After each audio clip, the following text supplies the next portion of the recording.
Hello, good evening, and welcome to the Villa Park podcast. It's me, Rich, and I'm here with Kev. Before we talk all things Champions League, I just wanted to play and share with you the tribute that Aston Villa provided for our true Aston Villa legend, Gary Shaw. So please have a watch of this before we get into the show.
Thanks for everyone watching that. Just wanted to say, absolutely amazing stuff with Gary Shaw. And yeah, thoughts go out to him and his family. Just some of those three goals I remember from the official history of Aston Villa that they just played at the end of that.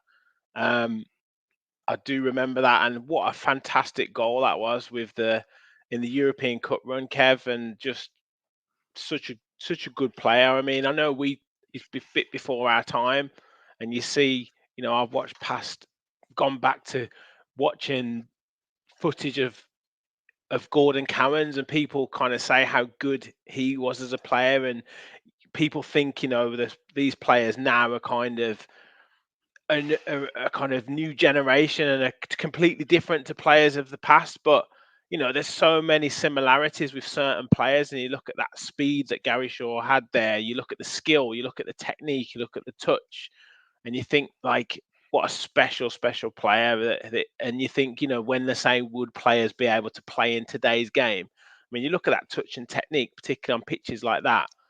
It's it's it's just a no-brainer. Yeah, terribly, terribly sad, uh, tragic, absolute Villa all-time legend for what he did. There's been some wonderful, wonderful tributes to him. Um, it's the thing with being Villa, isn't it? That because you're not a fashionable club, we all know how massive we are, but players like Gary Shaw never got the credit and probably the career that they could have had, irrespective of his bad injury. How a player who did what he did at the age he was in this era, you'd be straight in that World Cup squad 1982, wouldn't you? Scoring nearly 20 goals in a season at 19, 20 years old, and yet didn't get anywhere near it. Got the 40-man preliminary squad, but but didn't get in the squad. For those that have seen, Stan Collingwood's put out some wonderful, wonderful words about it. Henry Winter, obviously really famous football writer, had put out a great, great tribute to him. And he really summed up the type of player that he was, whether he was poaching at the near post, little flicks, or, a left foot finish, a right foot finish, whatever it might be. He link up play, he had it all. It's really sad, obviously, what happened to his career. But and I kind of alluded to last night when obviously the news broke that obviously that initially that people thought he passed away. Obviously, he was gravely ill at the point and must have been sort of quite close to the end.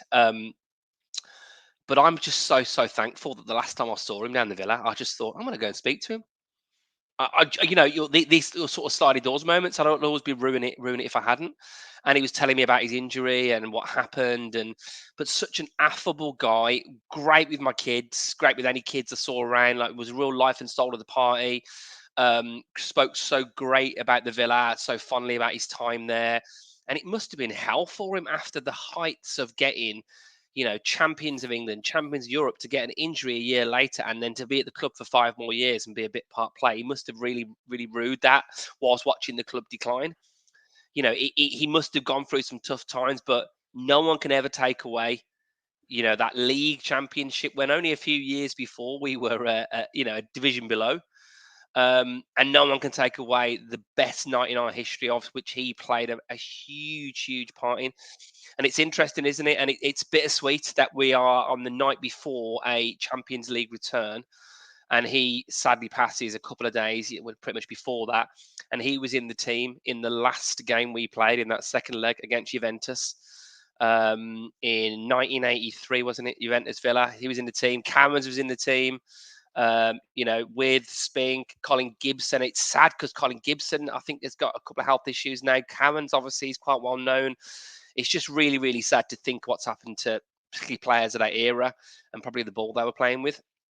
Um, Yeah, I just wish he'd been able to watch our return. It's ever so sad, basically, ever so sad. yeah, exactly. And I'm sure they'll give him the tribute that he absolutely deserves. And it's going to be a special night tomorrow. Obviously, we're back in the Champions League, but that Bayern Munich game, like Dennis Mortimer said, it's going to really hit home on that night that Gary's not there. But in terms of the players, the fans, to make it a special night for him and to make the atmosphere special, I'm sure everyone will. I think they can really use this as well now, because obviously Unai said he wants to win for obviously for the memory of Gary Shaw.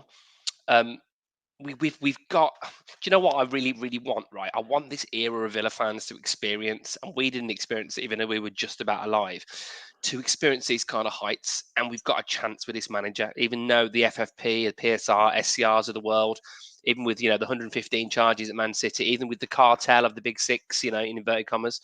Um, to get back to those kind of heights, to give some more memories to these fans, it's just something that this club, I'm loath to say deserves, because you get what you deserve, but I just think the fans certainly do deserve it in terms of the support for the club.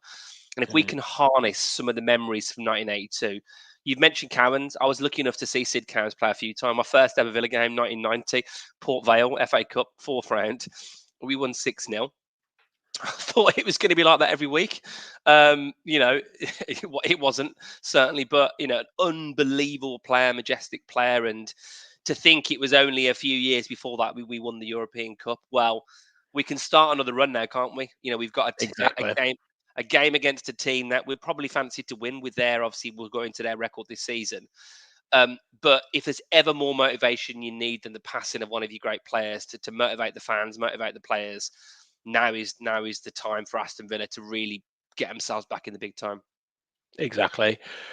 Now we do face our first Champions League opponent, and we talked about the kind of draw and particularly the away games. It was almost like the perfect balance for a draw. Huge home games that we've got, the likes of Bayern Munich, Juventus, Celtic, and then some away games that you would say, in terms of the draw, we could have got some pretty favourable away games that you think, what, we could pick up some points here. Equally, you don't know you don't necessarily know. You're stepping into a little bit into the unknown as well. But young boys will talk about their start to the season, but just in terms of, I guess, a profile of a team to come up against, it's certainly an opportunity, and I'm sure you and I, Emery, will be looking at it as an opportunity to get some points on the board in this new format. Yeah, I mean, it's already a cheat code having Unai as manager, isn't it?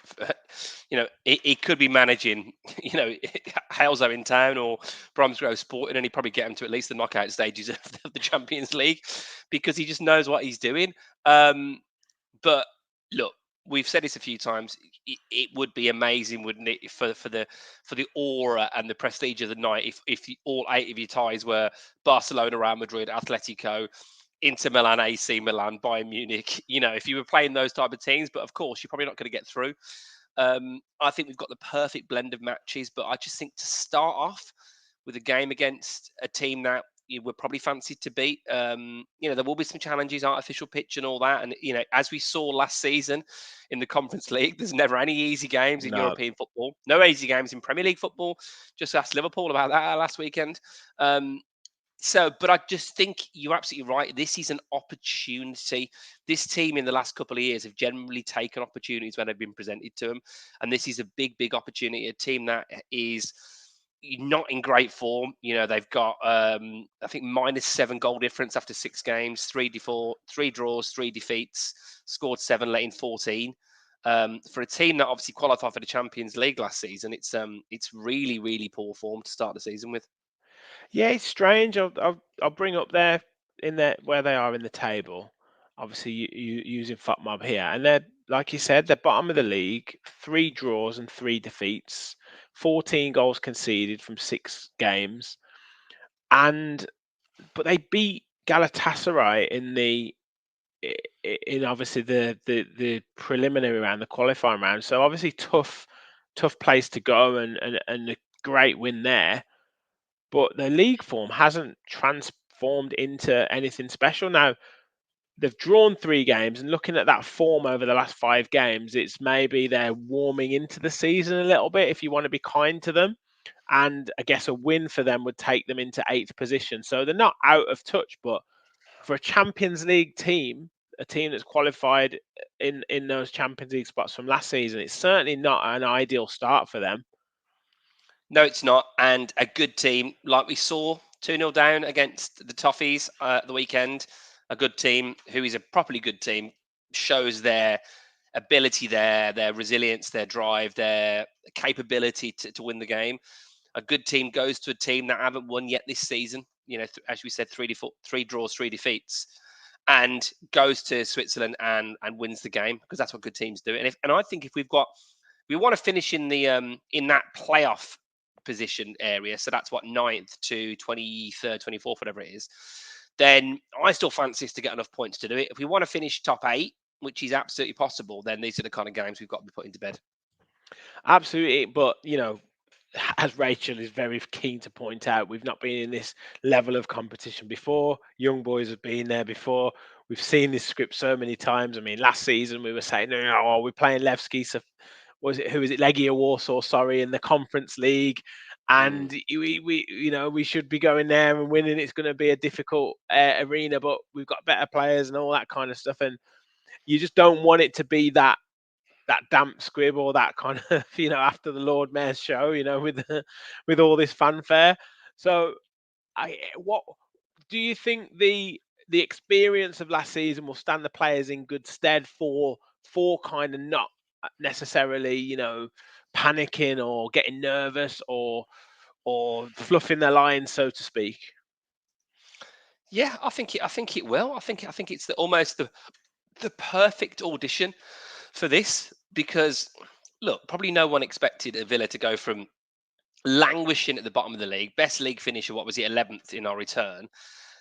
Obviously, looking like we were not certainties, but certainly a distinct possibility for relegation under Steven Gerrard. When we couldn't beat anybody basically. To go to Europe in the same season under Unai and then qualify for the Champions League, you might expect, if the trajectory is normal in inverted commas, it might be Conference League, maybe Europa League, maybe Conference League again. You kind of work into it, and we've just gone. Mm. We've literally just jumped the queue, haven't we? We've got a good level of experience. So from getting to the semi-finals, painful defeat, I actually think it'll have taught us quite a lot. We're talking about don't underestimate young boys, and in all aspects of life, they've got the speed and the agility. Sorry. Sorry, I can't help myself. I just can't help myself. I'm an idiot. I'm We're a not nurse, talking about the stadium yet. No, we won't mention the stadium.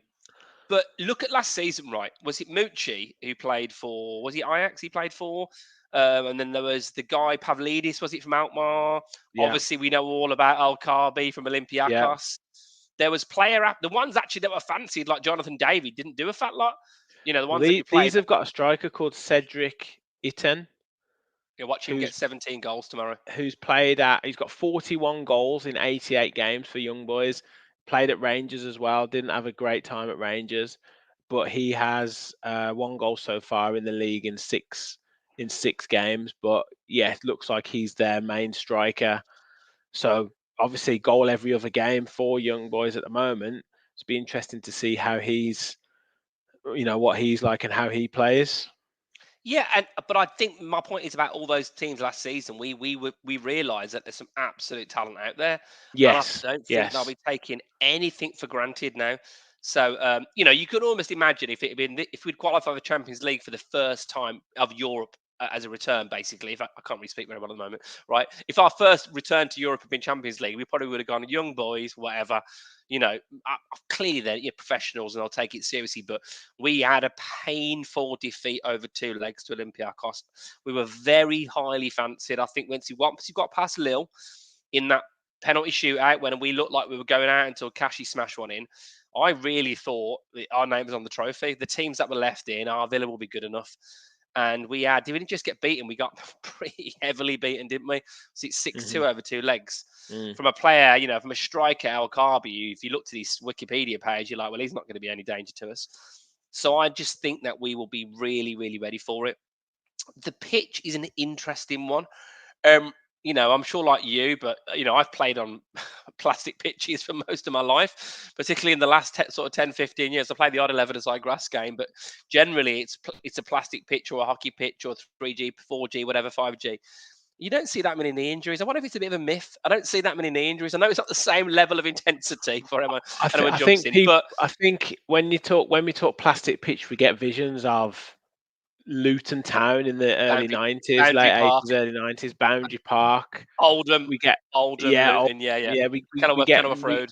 yeah, Cannon for we get images of that really, and that kind of ball like bouncing all over. Now, don't get me wrong, it is a different sort of bounce that the ball gets, but the normal grass pitches now are nothing like the grass pitches back in the day. Anyway, the ball just zips off the surface all the time. So in a lot of ways, it actually holds up a little bit more now on the Yeah. plastic pitches, so to speak. It's more like the slide tackles and stuff like that, isn't it? Yeah, well, no slide tackles rule when you play. No, obviously, obviously that won't be the case. But there won't be like little rules like that down a power league, whatever. It's funny. Sai actually says ankles because I did my ankle down a plastic pitch. I was out for like 9 weeks. So yeah, that is a definite possibility. I don't know. I almost feel like now there's as much chance of an injury on a grass pitch as there is one of these pitches. But we will have to adapt what we do. They've obviously flown Yeah. out early to try and get used to it. Look, the way Villa play, we're not chasing down blind alleys often, are we? We keep it on the deck. We break teams down. It's meticulous passing. It's quick into play. It's not launch it over the top and sprint as hard as you can to the corner. It's not absolutely flying into tackles. It is a clever, meticulous, generally quite calm style. I actually think Barkley will start the game. And I Well, think I'll that will be a bit. put my predicted lineup on in a minute. We'll talk a couple of players that might be coming back. But you mentioned about obviously training on the pitch, the meticulous passing and the possession game. I mean, he said that young boys are quite, fit, fast, physical. They like to play quite attacking. How do you think that they approach this, and how do you think Unai Emery potentially adapts his style? Wow. I, I just think he'll do what he does. He just do what he does, doesn't he? Like he's just used to this. I think someone put in the comments that he beat them home and away with Villarreal. Um, he's got a plan for absolutely everybody.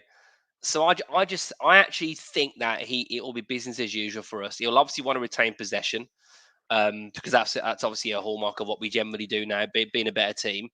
And he'll know. I don't know loads about young boys, like I'm sure a lot of our fans are the same. I don't know where their real weaknesses and strengths are. So again, the team prediction might be based around that, where he might play a certain player in a certain position because he thinks there's a weakness somewhere to exploit. Or alternatively, he thinks there's something we need to shore up somewhere, and he plays obviously something different to nullify a threat.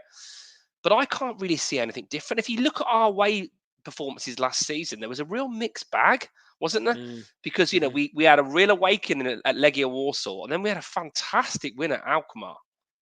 Fantastic win, 4-0. Was it 4-0 or Well, that was 4-1? 4-0, I think. clinical. That was Yeah, 4-1, but 4-1.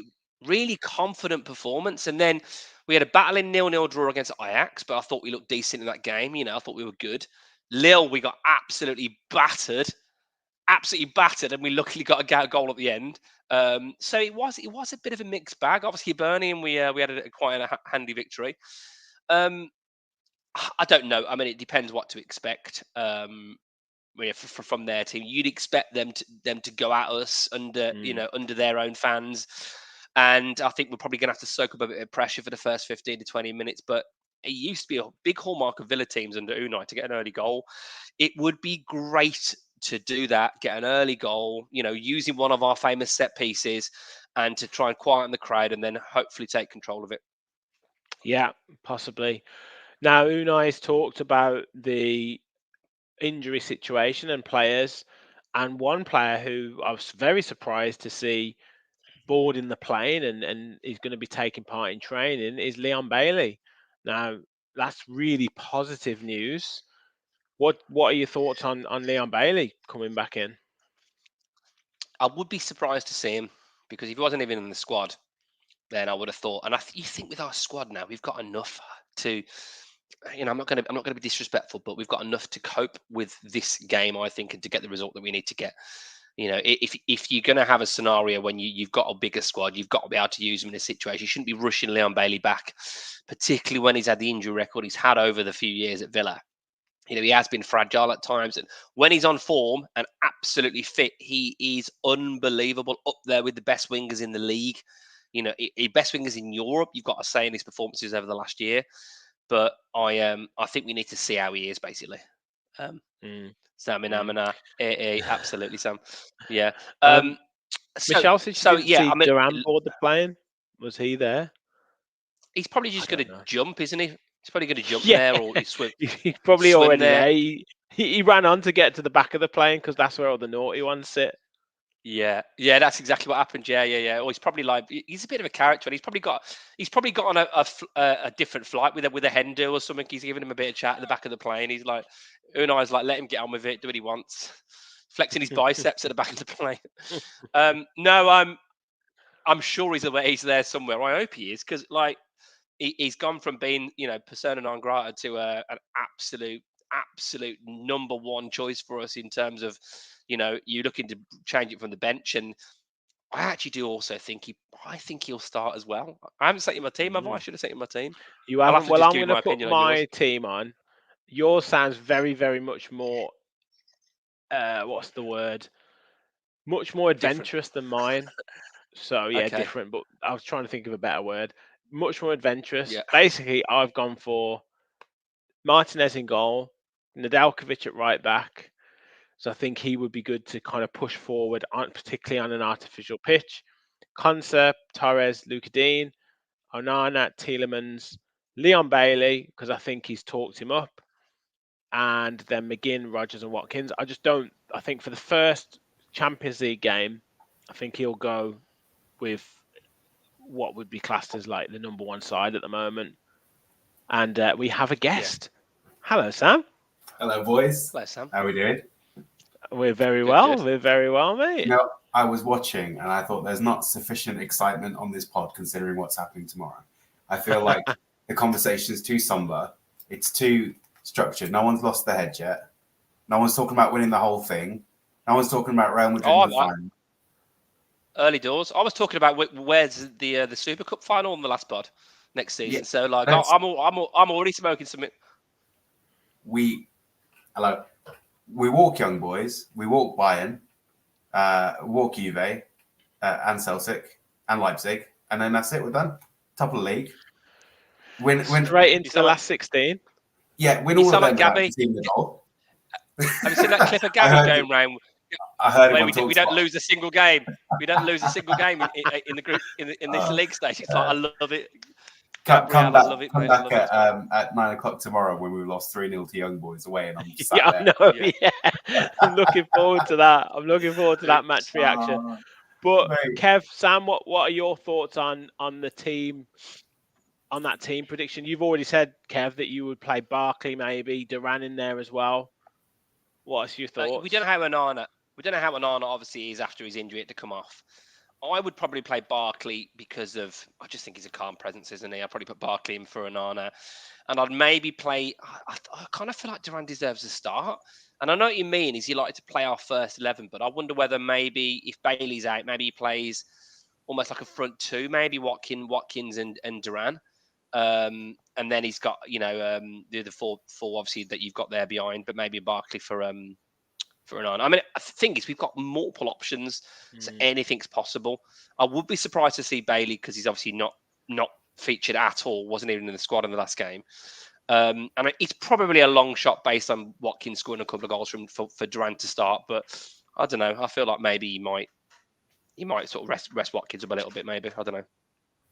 Yeah, let me just put FOTMob's predicted lineup on Sam, because they've got Ian Matson in at left back. I don't know where they've come for that, but it's not a bad shout. What about your suggestion? What would you look to do? Yeah, I think he's going to go, because if you think about the Champions League and in terms of the points we need to accrue, you think this is one of those games where you really attack it and try and get some points on the board, right? Like Young Boys away. I know you guys have already said they've had a horror start to the season. So really, like, Villa should be licking their lips here and saying, we're not knackered. Everyone's just had 2 weeks off for the most part.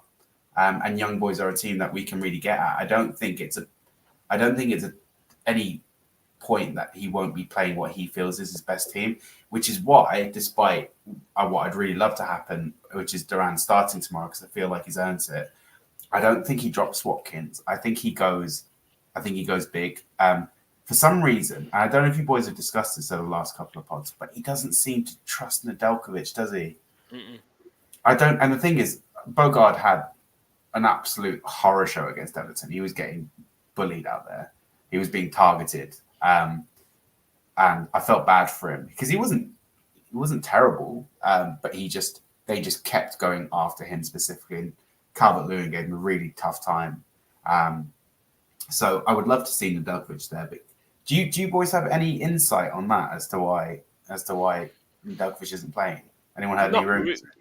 No, I've not heard anything. I mean, I was surprised when he didn't start against Leicester, but then because we won and Bogard was pretty okay, I think he kind of kept his shirt. Quite a big compliment that, Rich. He was pretty okay. Yeah, well, for his Premier League debut, he was. Let's not shoot him to the stars just yet. With pretty okay, Rich. It wasn't going to be. He wasn't going to be like amazing. But like, Rich, I met this new girl. She's pretty okay. She's all right. I guess she's all right. How many amazing debuts are there really? Yeah, like he was true. Good. He was fine. So he didn't like, and I thought he hasn't done anything to warrant being dropped from the team. I think maybe, I don't know, when we saw Nedeljkovic come on against West Ham, and maybe, I don't know if he's come on in a one. I think he might have come on against Arsenal. I don't know whether physically, like, he's a little bit lightweight. Yeah. He's got a lot of pace, but I don't know whether if someone like pushes him. But I got a theory, Sam. I got a theory. But I think he might even start tomorrow. Go on, Kev. I got a theory. So my theory is, Digne's obviously playing slightly more advanced, it seems. You know, he's linking up. He's obviously getting assists, and I just think he probably wants to balance it a bit more. And usually, if one side's more attacking, the left-hand side, as you see from our fantastic Talking Tactics shows with Gareth, you know, our left-hand side is a big source of our attacks, and I think Bogard's more defensive naturally. He's solid, obviously. He can play centre back, and I think it's almost that 3 centre back option in that kind of sort of like zone if they're attacking. Whereas if Nedeljkovic is very much an out-and-out bomb on right back, isn't he? So if you had Digne and Nedeljkovic, I think you'd be a bit more exposed. I think it's that. Do you want to know my theory? Yeah. I reckon. No. I reckon he doesn't trust Nedeljkovic's passing, because you need to do a lot of passing around that back four. and I think he's not a big fan of his passing. But I don't know. In general, I think that we all said before the start of the summer we needed a right back, and we didn't get one. I'm kind of feeling that now. But I really like Maatsen at left back. If that is, I thought he was really good when he came on. Like impressive, better than Digne defensively. Although Digne, obviously, he did his part going forward with getting the assist, and I felt bad for him on Saturday because I felt like Pau Torres just weren't passing him the ball. We're having a joke in the stands. Everyone was asking whether Digne had some relations with Pau Torres' missus because he was just not passing him the ball that much. Everyone was perplexed about it, but I think Digne's like done so well over the last season and a half. But Maatsen looks so sharp. Yeah, really good. But I'd love to see Duran start. I thought Ross Barkley was really good on Saturday when he came on. I think he kind of just settled it up. And here's my final theory. I don't think Onana was actually injured. I think he pulled him off because he was struggling. He did what? He did what to him? So publicly that is an absolute exclusive on this channel. Sorry. Do you know what? If Emery does that to you, that's an absolute honour. Take a picture and you put it on your wall. Especially in the stadium that we're playing tomorrow. We keep trying to be a friendly. I know. Of me and you, ruining it, Sam. Ruining it. Look, he wouldn't. But he said Unai said that he wasn't injured and he took him off because he needs to learn a little bit more tactically how he wants to play. I think he did. I think he obviously got pickpocketed for Dwight McNeil's goal. He had some really nice moments though, like that ball to Digne. It's the first sort of quick release pass that had happened in that first half, and that's sort of what we were lacking there. But I thought he was okay, but I thought Ross Barkley did a really good job when he came on. Yeah, so he did. So tomorrow, before we get your score predictions and we want to build it up as well, I just want to shout out again our fantastic prize from our friends at Football Prizes. The tickets are selling now, and there's just under 4 days left of the competition to win 2 hospitality tickets to the first home game in this Champions League, Aston Villa against Bayern Munich. Just $3.95 for your tickets. It's only limited to 299 tickets, so you've got an excellent chance. There's been 132 sold so far, so still quite a few left at the moment, but you've only got just under 4 days to get yourself a ticket to potentially win. Obviously, it includes watching the match, all-inclusive bar, all-inclusive food, ex-players question and answer session as well, and all that match day build-up at absolutely money can't buy prize. Fantastic prize, because tickets, as we know, are like absolute gold dust. So go to footballprizes.co.uk and search for the Aston Villa prize. Get your ticket and you have the chance to win. Boys, before we get your score predictions, and Sam is in too, really up the ante.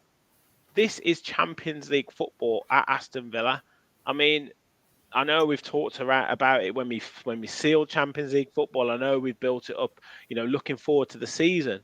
But we're literally, like you said, Sam, we're literally a day away from that Champions League anthem, the players lining up, getting our first taste of top level European football for 40 years or 41 years. I mean, how important is this? How amazing is this for Aston Villa at this moment in time? Well, I want to show everyone something I got at the club shop on Saturday, which I really like, and I'm going to be putting it up on my front door tomorrow. Just there you go. You see, got a little work done. Yeah. So this is up until about 4:00, and then I'm out. Gone to Europe. Sorry, mate. I actually love this. I thought it was it was unnecessarily expensive, but I really liked it. Yeah, it's massive, man. This is the dream, I guess, for someone my age. You guys were teenagers when we won the European Cup, so you might not. I was 39 when we won the European Cup. Yeah, fair enough. You guys, no, I think all of us, we've been sorry, Rich, we've been waiting like our whole lives to sort of see Villa compete at the top level. And let's be honest, the Champions League really is the most special club competition in the world. Like you talk about the FA Cup and Heritage and the Premier League and stuff like that, and that's all great. But the Champions League is really like the elite. It's where the best of the best play, and I've felt very proud over since the end of last season, really, that all of this new format and the TNT Sports adverts and the Talk Sport presentation of the Champions League, and just Villa are just in it and involved, and I just feel extremely proud of my club. And I mean, let's be honest, but we are playing the best of the best, and we don't know how far we're going to go, and we don't know if we're going to get here again in the, we all hope so, we expect so with Unai at the helm, but you never really know. Football's football, so I'm really going to try and enjoy it. That being said, I won't be able to watch the first match tomorrow as clearly as I'd like, because I'm at an awards dinner. And for some reason, this is the first Champions League game I've ever seen on before 7:45. But yeah, I'm so excited, and I just want to enjoy it and savor it all. And I can't wait to go to Villa Park for that Bayern Munich game. It's going to be such a special day for everyone. So just remember to enjoy it, ladies and gents. Yeah, Kev, sum up your excitement. Well, I think Sam makes a valid point when he says we've been a little bit, not deliberately subdued. We were going to build into it, Sam. We just needed your introduction to get us to realise we were being... we weren't even being negative. We were just talking about other stuff, weren't we? No, I think Rich, it was obviously... Rich had a face like a slapped arse. He was like all frowning. I thought I'm sorry. He's just tired. Listening intently to Kev and his analysis. I think you're putting him to sleep, Kevin, from being honest. But yeah, we're a bit somber with the news about Shawsey. Look. You're absolutely right. This is the stuff that Villa fans, particularly Villa fans that would have grown up, I think, in the 80s and didn't see it. There's plenty of people obviously watch our channel, plenty of Villa fans out there that were lucky enough to witness it, whether they were there or they saw it on TV to watch that happen. It's almost probably been worse for the era of sort of like, I guess, mid 30s to mid 40s, because we've had to hear about it for years, on and on and on and on about what a great era it was. And pinch yourselves, because it was only 6 or 7 years ago we had crazy Dr. Tony in charge. And look at some of the things that we were doing, some of the games we were losing in the Championship. We were a world away from the Premier League, let alone getting into the Champions League. Even when Dino came in, before that 10-game run, we were mid-table Championship fodder. So to be there is unbelievable. But you know what? I don't want to just be a passenger. I don't want to just be a situation where, we're plucky guys, didn't they do well to get there and get knocked out in the first phase. We have got a really fantastic squad, and we've got one of the best managers in the business. And I think we can make an impact. And you're absolutely right. There's no guarantee you're going to get this. What I keep saying, I think the most important thing for us this season is top 4 qualification again, to cement the club status, for the financial aspect of it, for the global reach, to give us more chance of that continuation of this kind of success. But if you can't enjoy it when you're in it, if you can't enjoy these moments, then what's the point in doing it? And as I've said many, many times, and you know where I'm going with this now, lads, someone's got to win it. Someone's got to win the competition, and we're in it. That's your saying. That is your saying. I can see Kev walking out of like Tesco's with a lottery ticket every week, just going, "Well, someone's got to win." Yeah, someone's got to win it. This is the thing. You wouldn't believe the amount of times, right? If you look back at football and sports, that the team that should have won it doesn't win it. Look at how gambling works. Look at how betting works. I can think of the Champions League that even that I can remember. I think Benfica and PSV won it in the 80s. PSV definitely did. Red Star won it in, I think it was 1991. Porto under Jose won it so unfancy. That final was Porto-Monaco final. Liverpool won it from 3-0 down in the final when they didn't even have a great team. They were just Steven Gerrard inspired team. That's the last time I'll mention him ever again on the channel. I apologise to everybody. And there's been loads of situations over the years. Chelsea weren't particularly great when they won it under Di Matteo. If you're in the competition and you've got someone that knows how to play cup football. I mean, look, last season, domestic cup, we didn't do much. But in Europe, we got to the semi-finals. Do I think we're going to win it? Probably not, but you know what? Somebody's got to. We're in the Yeah. competition, and let's just have a go at it. Because once you get through that first phase, if you can finish top 8, great. If you got the playoff, then it's a knockout. I mean, look, when we won it 41 years ago, we got to the quarters the year after. And Yeah. obviously Juve Nottingham decent Forest won too. it 2 years in a row. To English domination for a few years, for like 6 Yeah. or 7 years, wasn't it? So, I think it's the kind of thing where Emery will come to life. He loves his competition. I think this is the 6th team that he'll have managed in the Champions League, and ironically, Arsenal wasn't one of them. So it just says a hell of a lot about him as a manager, and this is where he comes to life, and he'll want us to be putting in performances. And these you players, know what, boys? Sorry, I've got to go, but I will say one thing. I wasn't even supposed to be on. I was watching and I felt left out. You're always welcome. With something you said Especially if I'm earlier, ahead. Rich. One of the most heartbreaking things about the news of Gary Shaw today was that he missed watching Villa play in the Champions League again. That's what we by said. by one day, which I know you said already. So I can't think of a more fitting tribute than to go to. I'm not going to say the name of the stadium. Go to Young Boys Stadium and absolutely put it on them and come home with like a proper statement victory to don't. you want to put it on the young boys? Is that what you're saying? Yeah, at Wankoff, we'll do it properly. But I think we should go out there, just have an absolutely massive performance. Do it for Gary Shaw, and let the rest of Europe know that this, we've been saying for ages, sleeping giant, right? Well, let them know the giant's awake, and let them know that we're back. And I think it might be only young boys and other people will say that, but for us, we'll know that this is a massive statement. So, best of luck to us all tomorrow. And I think just remember to enjoy it and up the Villa. Yeah, absolutely. Cheers, Give Sam. us a quick, before you go, quick score prediction. Do you know what? Scorers. I was going to say 3-0, but we don't seem to be able to keep a clean sheet at the moment. So I'm going to go 3-1. But I still think we'll win. Massive, everything crossed, boys, and I hope everyone enjoys it. I really do. I'm going to be sat there in this awards dinner with my phone, and I know what's going to happen. Someone's going to be giving a speech, and I'm going to go, fucking go. I know what's going to happen. It's going to happen. So, yeah, enjoy it, boys, and we'll catch up later. Cheers, Sam. Thanks, buddy. Enjoy it, everyone. Bye.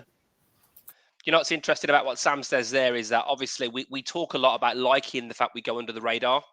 And then we also talk about the fact that we hate going under the radar. It's like a really weird set of emotions where I'm like, oh, let's just sneak in the background. No one knows who Villa are. We'll just come up from the back of the pack and win the whole lot. And then the next week we're like, why do these buggers in the media never talk about us? Yeah. I mean, there was such chat about Spurs over the weekend because they lost to Arsenal in fancy for the league.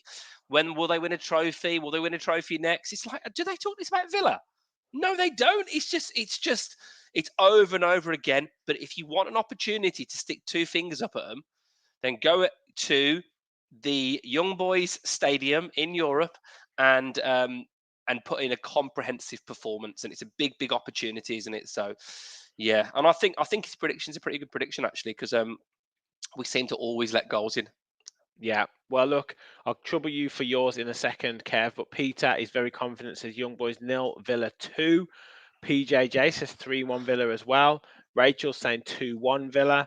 Aurelio Gomez is saying clean sheet, please, 2-0 to the Villa. Adamski saying 3-1 Villa. Deontay saying 2-1 to Villa, a tight, tense game. Engine number 9 is saying 5-1 Villa. Oh, mate, I would absolutely love that as a Champions League debut. CC would love a clean sheet and the win. So, Kev, what are you saying for the score and scorers? I was initially going to say 1-0, right? But I think that because we've got a goal conceded in us, I'm going to say 2-1. Who's scoring? It's going to be John Duran off the bench. He's going to get the winner. And I'm going to say it's going to be John McGinn and John Duran. John squared. That's what's going to happen tomorrow. Nice. Great for John McGinn to get a goal in Europe. Lena's saying an absolute classic here, 4-2 to Villa. That'd be Brilliant. lovely. Rachel saying just no injuries, please. Yep, can't afford to get any injuries. 2-0 Villa, Watkins and Duran, says Dicky.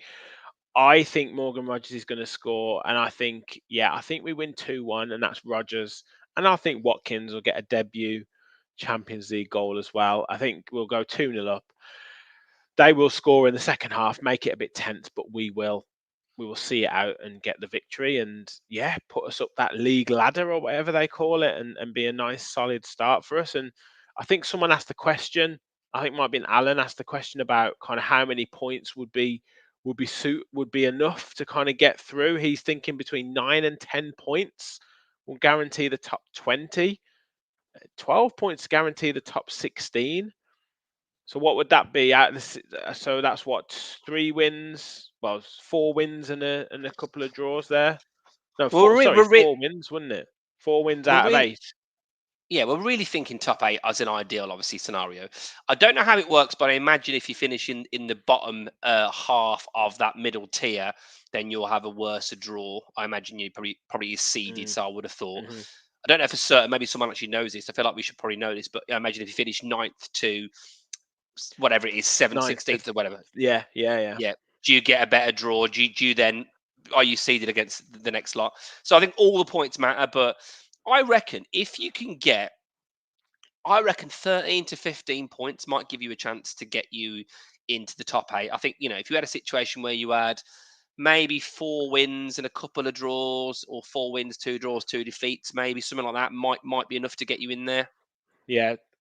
I mean, when it was the old group stages, some teams were getting through with 8 points sometimes. From 6. Maybe even less than that. Some teams were getting through with 1 win and 3 draws, weren't they?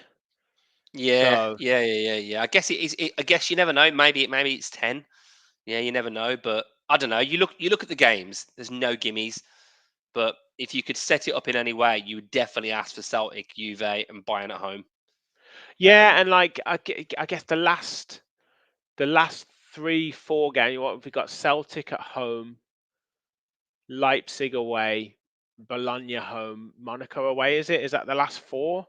I So think you're that's a lot. thinking Yeah. it still gives us an opportunity, and this is kind of how they've set it up as well, that teams will still have a shout of getting into that top 25 or whatever they want it, whatever it is, top 24, to kind of keep themselves in with a shout, won't they? So I mean, interesting.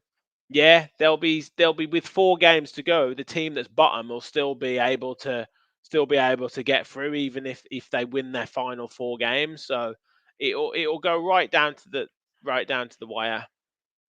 Yeah, I think Christo are expert in the chat has That's what I said. thought it was. That's what I thought Yeah, it was. there you are. 9th place, 24th, 10th, 23rd, There you and then go. so on. So Yeah. there's motivation, isn't there, to think, hang on a minute, we can sneak in, who cares? It's going to be drawn out of a hat. It's not, you could well have a situation where who knows, an Arsenal, an Atletico, a Juve, someone of that ilk, Bayern, whatever, could be 9th, 10th. So if you wouldn't want to get just about sneaking through, you'd want to try and get an easy tie as possible. You could also have it the way around, where you end up qualifying in the top 8, and then you end up, you end up finishing 9th or 10th, and you end up getting a team that have had a really bad league phase, but it's actually a really big team. So, it doesn't always work that way, does it? But there's a big opportunity for us. Big opportunity. You fancy us to get a win at Young Boys. I think you fancy us. I fancy us to beat Monaco. I know they've got a good young team, but they're not the force that they used to be. I think I fancy us to beat Celtic at home. I fancy us to beat Bologna at home. You've got to be going in targeting certain games. I fancy us to go unbeaten at home in the Champions League. Genuinely, I don't. Look. I think if it was away at the Stadio delle Alpi or the Allianz Arena, I think it would be tricky. But I fancy us to. I'm not saying we're going to win against Juve and Bayern, both 2 top teams, but I fancy us to get, maybe, even if you get draws against those, you beat Bologna, you beat Celtic. Well, there's 8 points. Beat Young Boys, beat one of the others. I mean, look, it's probably going to happen. Is you're probably going to lose to a Club Brugge away. I know. I know. We're Yeah. getting ahead of ourselves here. You're going to lose to a Leipzig. You're going to lose to a Leipzig. Although we could be the first team to take maximum 24 points from the new format of the Champions League. without conceding a Someone's goal. got to do it. Someone's got to be the first team to get 24 points from 8 games. Why can't it be us? Yeah, one well, look, game at a time. One game at a exactly, time. exactly, Kev, exactly. Well, look, it is amazing to be talking about Aston Villa. I mean, since we've started this podcast, we were, I think, going into that second season in the Premier League, and now to think about in lockdown season, now to think about us on the precipice of Champions League football is just incredible. And you've already said, Championship. I know it's it's old news, and we keep banging on about that, but losing 3-0 to Wigan away, and now we're on the eve of a Champions League game is just incredible. So let's just enjoy it. We'll be here all the way on the Villa Park podcast. I'll be back with the match reaction tomorrow, instant match reaction. We'll be back with fans forum and match reaction on Wednesday.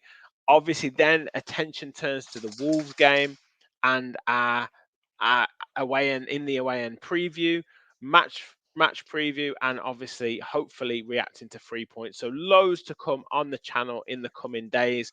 Make sure you hit that like button and hit that subscribe button. Help us on the road to 5K.